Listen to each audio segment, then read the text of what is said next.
Well, we've successfully brought Kate back from the dead. The healing waters! But it only works once. Oh no. So don't screw up again, Kate. Actually, technically that was my fault, so... Note to myself in the past, don't screw up again. So here's the that same apocalyptic message we heard before. Slightly different take this time. We've been betrayed by one of our own. He's got the slip on us. Drunk us. Shit. We're being held in the loading bay. They just dragged Simpson away. Mutilated. Oh God. You can hear this. We need your help. Please. Repeat, we're in the loading bay. We need help. Please hurry. Lady with gun, please report to loading bay. So aside from the wanted posters, that's like the only bit of foreshadowing in the XBLA version that Mila is the traitor.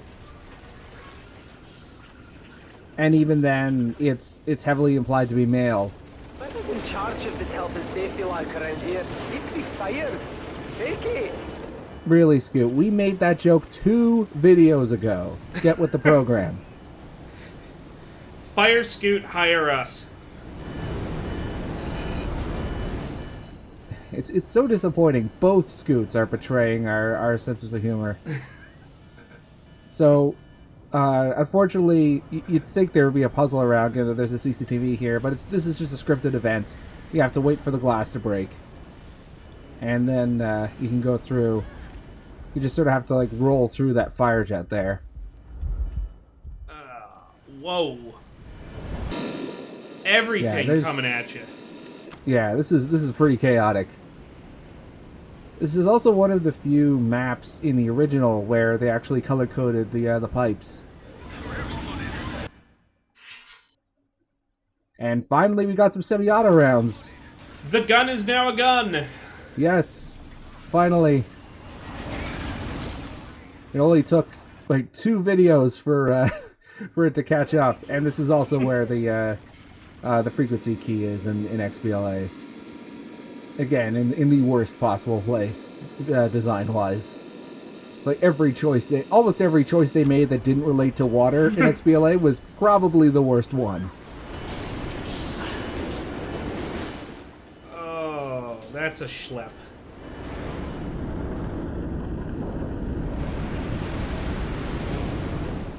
And you'd think that given that there's like a whole vent in there, that's where you're supposed to go. But no, this is actually... You're just supposed to go outward there. Like, there's not even a collectible in there. It's dead space for no real reason. Squandered design, fellas. Like, I'm really taking points off here.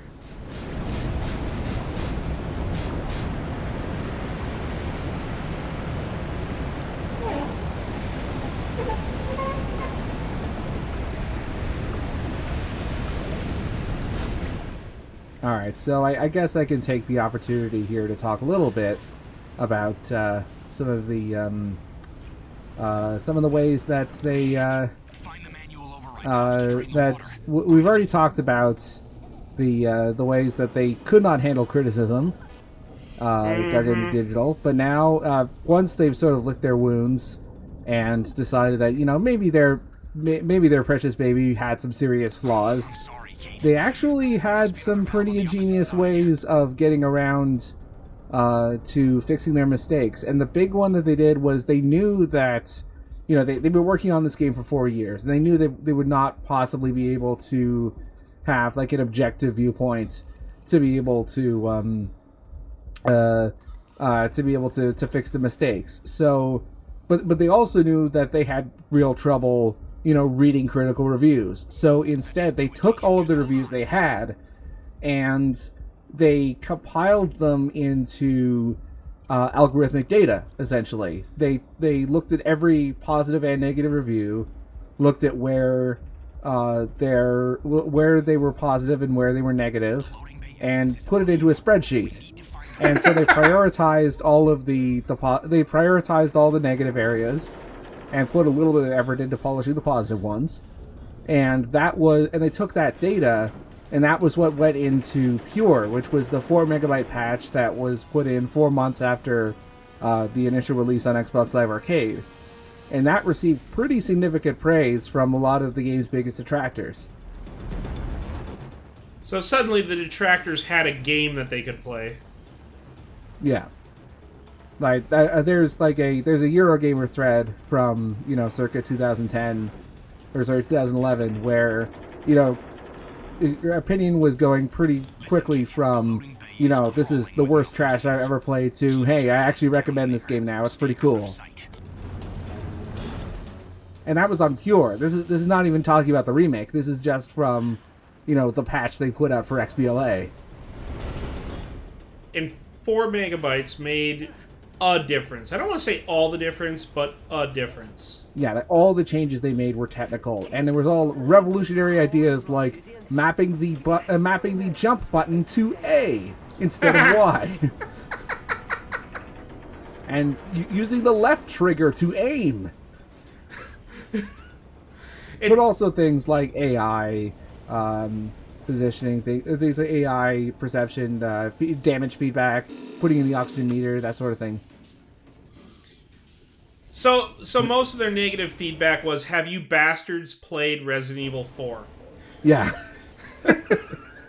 Okay, so coming up is where we're really going to start to see a lot of the plot points that were put in pretty awkwardly into the remake. Oh no. Mila, I know I cannot appeal to your morality any more than I can appeal to the intellect of a rat. So I tell you this as a matter of cold, irrefutable fact.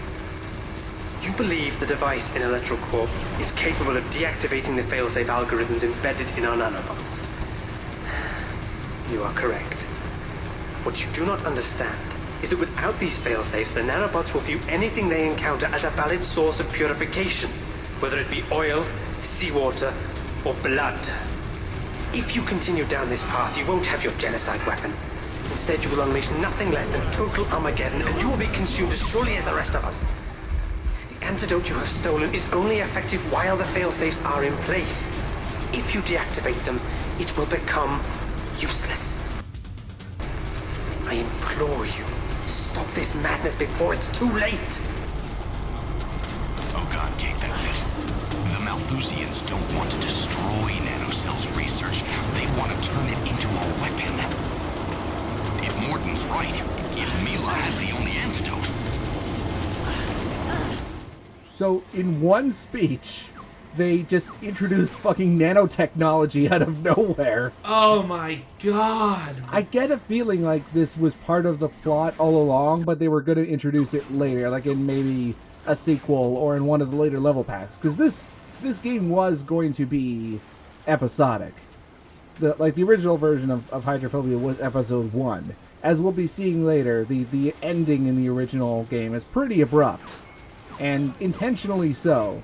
Like, they were setting up for a sequel that was essentially going to be the second level pack and what would eventually add up to be a $60 product. So this is the pilot of the TV show that didn't go anywhere. Yeah, it's a little more than that, I'd say, but still, that's a pretty apt analogy, yeah.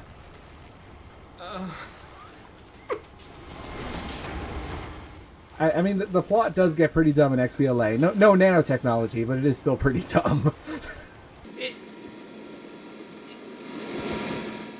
Also, just to be clear, Roderick Morton, the guy who was giving that speech, he was the guy who was he's the lead scientist at Nanocell. He's the one who gave that speech on TV at the very beginning of Video 1. Oh. So he's this puzzle can be a little annoying to figure out if you're only half paying attention to while you were recording, like me. Ah! All right.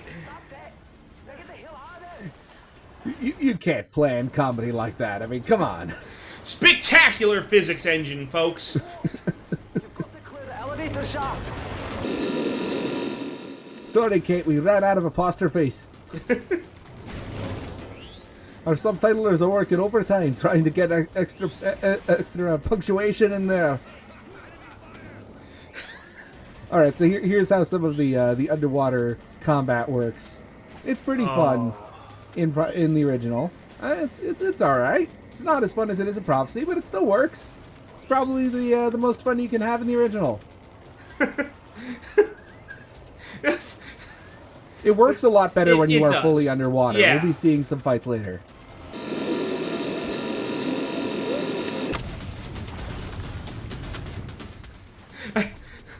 It looks a little awkward dog paddling when you're not fully submerged.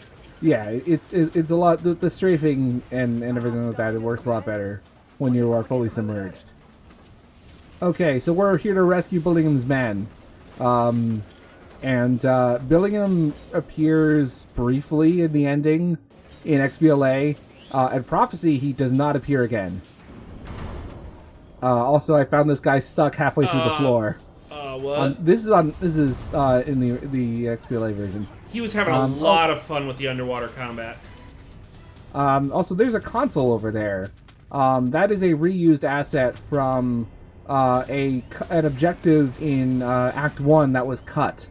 That shows up a little bit in the E3 2010 demo, where you would have to activate terminals in a deck that was flooded.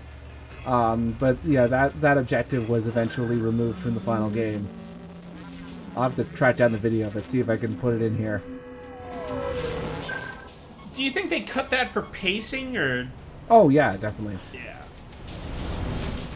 Because I mean, there was enough swimming tutorials as we used in Act 1, and there still wasn't any combat. So, yeah, I could definitely see that being cut for pacing reasons.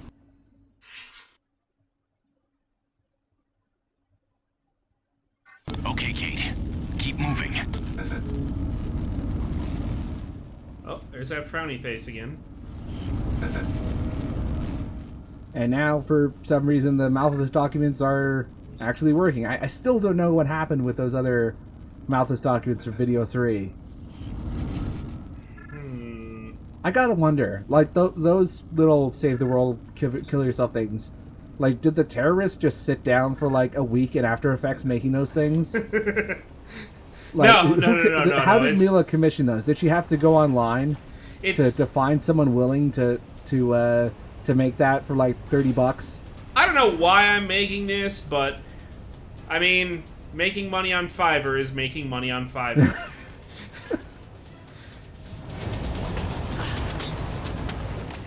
That reminds me, in the original plot synopsis for this game, the original villain, whose name I forget, was also like an internet troll who recruited all of his henchmen online. It was not Mila. It was not Mila. It was someone considerably younger, and I think male as well. Okay, so the original villain was YOLO Swaggins. It was kind of like the Arkham Origins version of Anarchy, or whatever his name was. Oh boy. Yeah.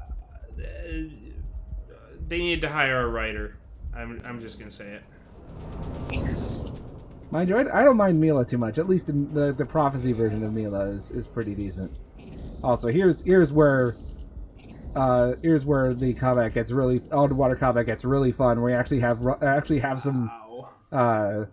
Oh, here we go. Rapid fire rounds. Now it's at this point where if you start seeing a lot of ammo for the rapid fire pistol, you can. I think by the end of the game, I have something like 260 rounds for the rapid fire pistol. Although it is hard coded. The ammo count is hard coded on the original. Once we get rapid fire a little later in the game, I think it's 60 rounds. But rapid fire will quickly become your friend towards the end of the game. It is really fun to use, especially in underwater. The particle trails especially are crazy. Yeah, I really like the way that the blood flows in the water. In terms of it adding, it helps both in just aesthetically, but also in gameplay, as like a marker to show where and how enemies are moving. Though, you know what this game needed that it doesn't have? Sharks. Yeah. even just like nanotech sharks. You know, Nanocell could use like their water purification technology to have like robot sharks that could, I don't know, they could clean the water somehow with their teeth. Yeah, it could be like Deep Blue Sea, only instead of eating Samuel L. Jackson, they eat oil. It's perfect. Quick, go back in time and get hired. Move to Manchester and get hired. I'm working on it.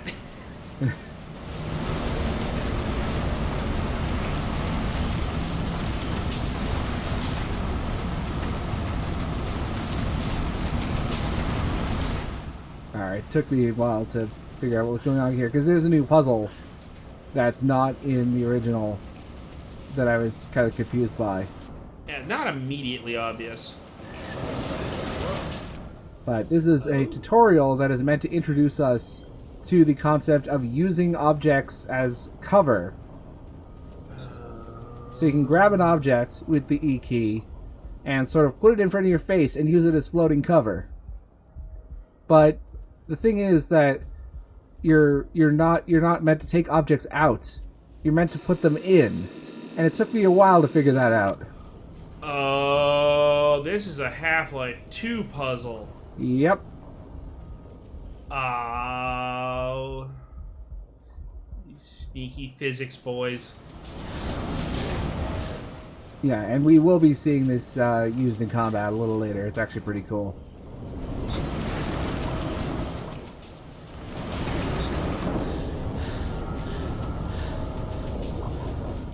So we're essentially weighing it down, or I guess up. Adding these, buoyancy, yeah. Yeah, we're adding buoyancy to the shipping container. I'll admit it's clever. Yeah, it's just not presented well in the context, because these barrels here are put a little too far away, I think. It's kind of hard to introduce the concept of the puzzle with the map that they already had. You only start with one in there. The container's not floating already. Yeah. The barrels are not in a good place. It's kind of a recipe for design disaster. Yeah.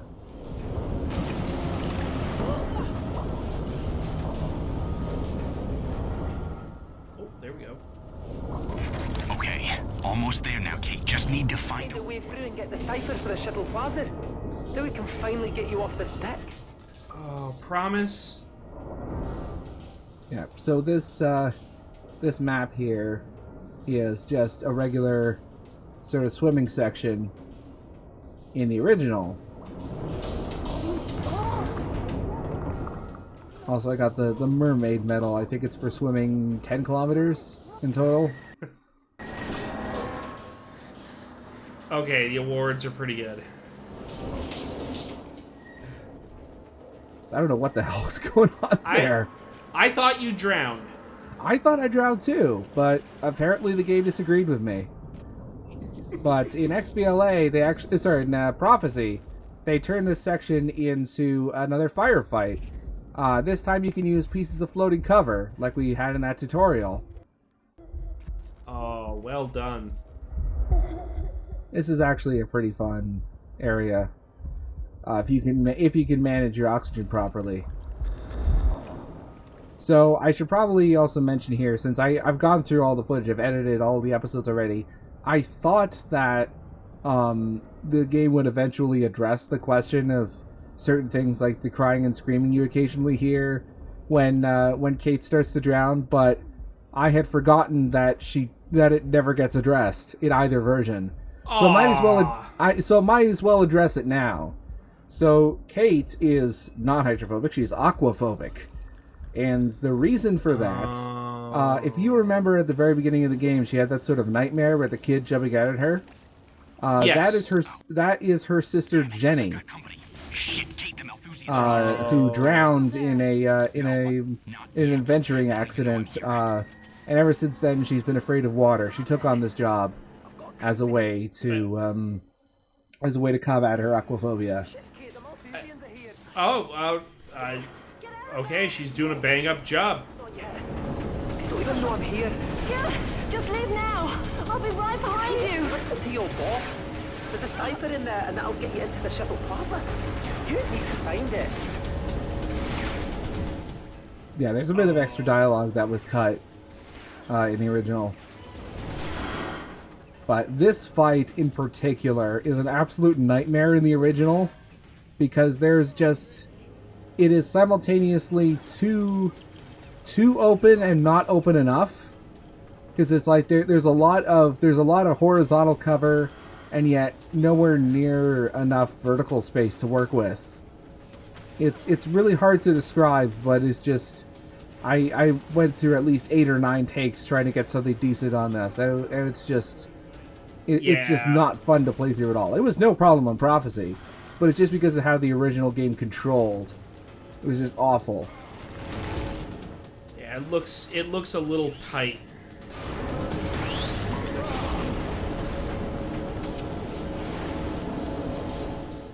There's also that. There's also the matter of that platform over there, which is constantly going back and forth. You have to shoot down the electric cables, otherwise you will get electrocuted if you go across that specific area. Of course, same thing goes with the enemies if you manage to lure them over.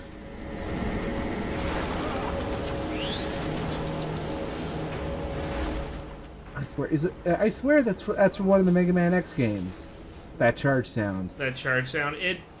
It does sound like it. Maybe a stock audio library or something. It could be. I know the music is definitely from a stock. Now find that cipher and get back. The music is definitely from stock, and I know that because I get copyright claims on it from the stock library. Hopefully, I can dodge around that. But in terms of like the raw audio, I always get copyright claims on the video that we're using to record this.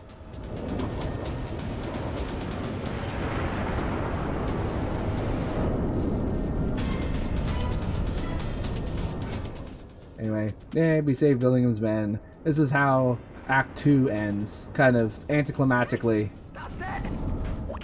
You know, we've saved all of Billingham's men, we find the cipher. Hey, they're sort of swimming around here, all excitedly.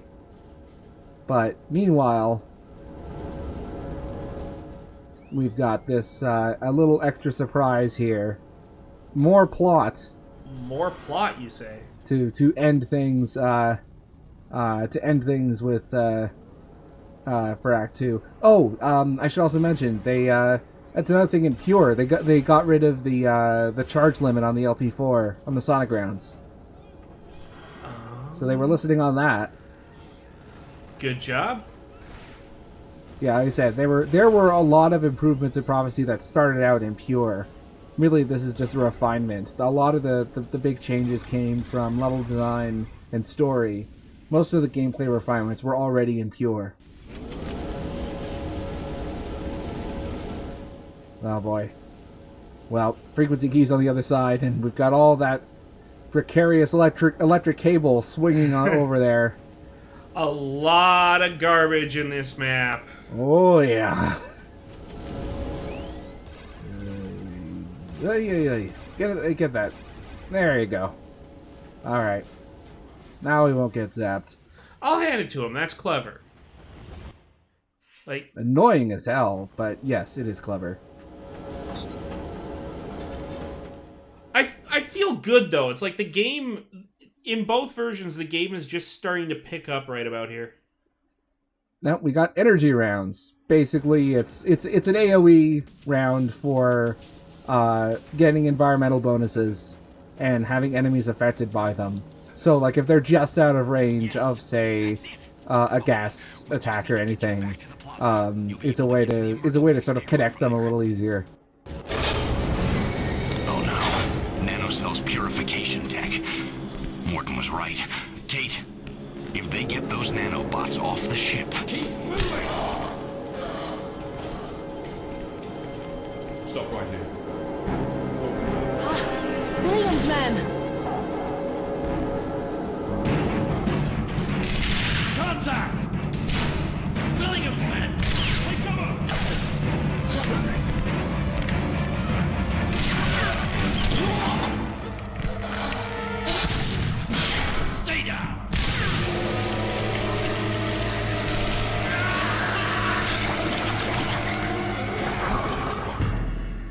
nanomachines, son? Deadly nanomachines. So, yep, we got nanomachines. Deadly nanomachines. The kind of nanomachines that make you puke. Meanwhile, over in XBLA, we're just sort of ready to go here. Hey, look, there's Theenglishman. Woo! This is where I was supposed to go before. I think I'm going to put the commentary there instead. Or here instead. So just pretend that's where I was saying it before. Is here. Yay.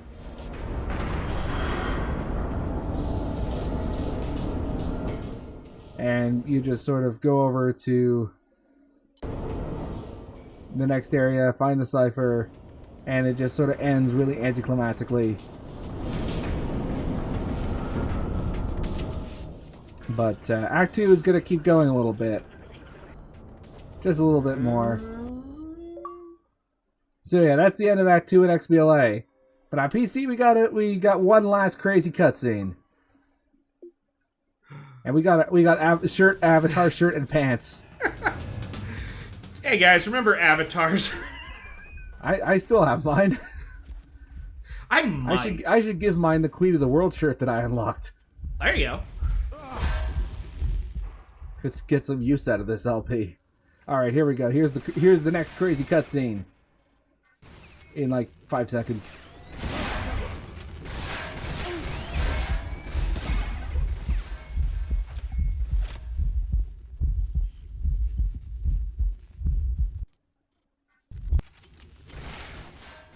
If you've never played a game and sworn at somebody for not stepping out.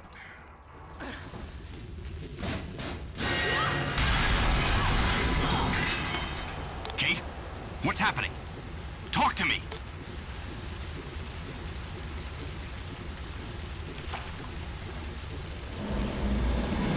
Kate?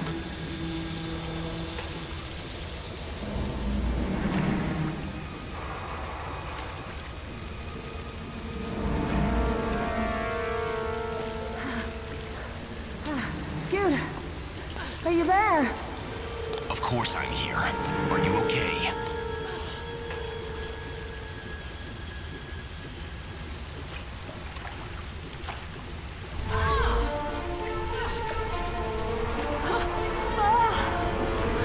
Scoot, what's happening?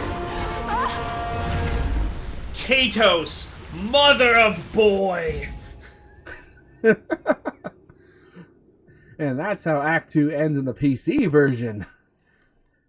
Act 3 on Prophecy is oh boy, it's much longer than it is in the XBLA version, and it goes into some crazy places. Oh, we're finally getting plot, and then I hope they don't let me down? Question mark? I think they're going to, but... It's gonna keep you entertained. I'll say that much. Okay. I think that's a fair trade-off.